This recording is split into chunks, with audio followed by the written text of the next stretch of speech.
সামাজিক মাধ্যমে আবারও আলোচনার কেন্দ্রে অভিনেত্রী মিষ্টি জান্নাত। নিজের ভেরিফাইড ফেসবুক পেজে একটি পোস্ট দিয়ে নতুন বিতর্কের জন্ম দিয়েছেন তিনি।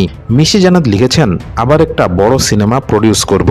এরপর সম্ভাব্য কাজ হিসেবে উল্লেখ করেছেন হিরো শাকিব খান আর হিরোইন হিসেবে অপু বিশ্বাস, বুবলি ও নিজেকে।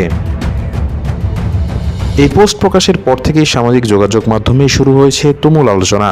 অনেক নেটিজেনের দাবি, শাকিব খান, অপু বিশ্বাস ও বুবলিকে একসঙ্গে উল্লেখ করে মিষ্টি জান্নাত যেন ইঙ্গিতপূর্ণ একটি বার্তা দিয়েছেন। কেউ কেউ এটিকে সরাসরি খোঁচা বলেও মন্তব্য করেছেন। আবার অনেকের ধারণা, নিজেকে শাকিবের তৃতীয় স্ত্রী হিসেবে উল্লেখ করতেই পোস্টটি দিয়েছেন মিষ্টি জান্নাত। উল্লেখ্য, শাকিব খানকে নিয়ে মিষ্টি জান্নাতের শেয়ার করা বিভিন্ন পোস্ট ও ছবি এখন মন্তব্য ঘিরে প্রায়ই আলোচনার কেন্দ্রে চলে আসেন নায়িকা। অনেকের ধারণা, ভাইরাল হওয়ার জন্যই শাকিব খানের সঙ্গে নিজের নাম জড়িয়ে মিথ্যা তথ্য প্রচার করেন তিনি। তবে মিষ্টি জান্নাতের দাবি, শাকিব খান তাকে বিয়ের আশ্বাস দিয়েছিল এবং তিনি শাকিব খানকে ব্যবহার করে ভাইরাল হতে চান না। এদিকে শাকিব খান, অপু বিশ্বাস কিংবা বুবলির পক্ষ থেকে মিষ্টি জান্নাতের এই পোস্টের ব্যাপারে এখন পর্যন্ত কোনো আনুষ্ঠানিক প্রতিক্রিয়া পাওয়া যায়নি।